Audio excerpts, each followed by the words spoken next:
साथियों, आपको बता दें कि जिस वक्त उत्तराखंड के मुख्यमंत्री हुआ करते थे पंडित नारायण दत्त तिवारी, उस वक्त उनके द्वारा एक घोषणा की गई थी कि रामनगर के भंडारी गुफा से लेकर आमडंडा तक एक बाईपास निकाला जाएगा, जिसकी घोषणा उनके द्वारा की गई थी। लेकिन लगभग 13 वर्ष बीत जाने के बाद भी वो घोषणा सिर्फ घोषणा ही रह गई।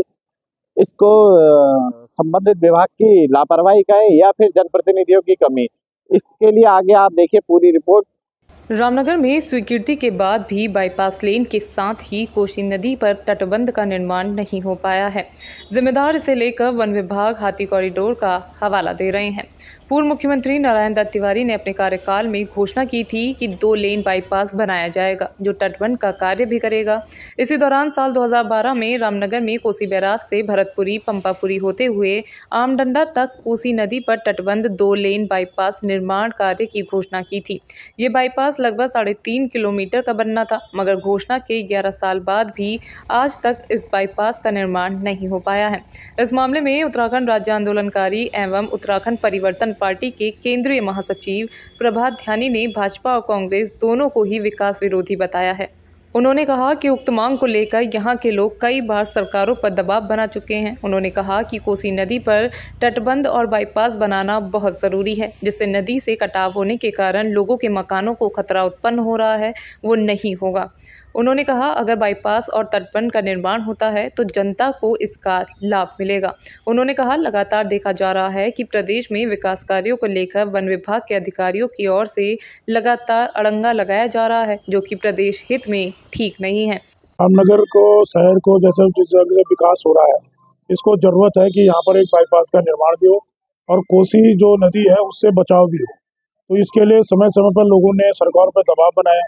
तिवारी जी की सरकार है, उसके बाद लगातार इस पे बात हुई कि जो यहाँ पर कोसी नदी से कटाव हो रहा है उसको तटबंध बनाया जाए, तटबंध के साथ बाईपास भी बनाया जाए। इसमें लोग जो बाहर से आने वाली गाड़ी है बाहर निकल जाए और उससे वन्य जीवों को भी खतरा ना हो।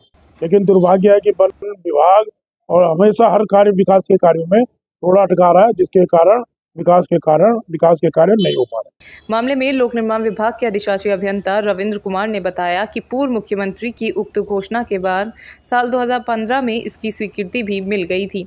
उन्होंने बताया इस मामले में मुख्य वन्यजीव प्रतिपालक की बैठक के दौरान उनके द्वारा इस बाईपास पुल को न बनाने की बात कहकर पैदल मार्ग बनाने का हवाला दिया गया था। ये माननीय मुख्यमंत्री द्वारा वर्ष 2012 में घोषणा की गई थी। इसका नाम है रामनगर में कोसी बैराज से भरतपुरी पंपापुरी होते हुए आमडंडा तक कोसी नदी के तटबंध पर 2 लेन बाईपास का निर्माण। इसकी स्वीकृति हुई थी 2015 में, है ना। तो उसके बाद जो है इसका फॉरेस्ट केस बन के गया, तो इसमें जो है वन्य जीव प्रतिपालक की बैठक हुई। उसमें जो है इसको वन्य जीव प्रतिपालक की बैठक में इसको स्वीकार कर दिया गया।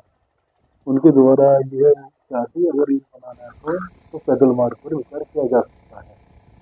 तो पैदल मार्ग को लेकर सब कुछ किया आप लोगों ने? नहीं, पैदल मार्ग के लिए तो हमारे पास तो स्वीकृति थी 2 लेन बनाने की, तो इस पर जो है कोई फिर विचार नहीं किया गया। मामले में स्थानीय विधायक दीवान सिंह बिष्ट ने कहा कि मामला उनके संज्ञान में भी है। उन्होंने बताया कि जिस क्षेत्र में ये कार्य होना है, यहाँ हाथी कॉरिडोर का मामला भी है, जिसके कारण पूर्व में कई आपत्तियां आई हैं। उन्होंने बताया कि इसके निर्माण कार्य को लेकर प्रक्रिया गतिमान है। शासन से जल्द कार्य शुरू कराए जाने को लेकर बात की जाएगी।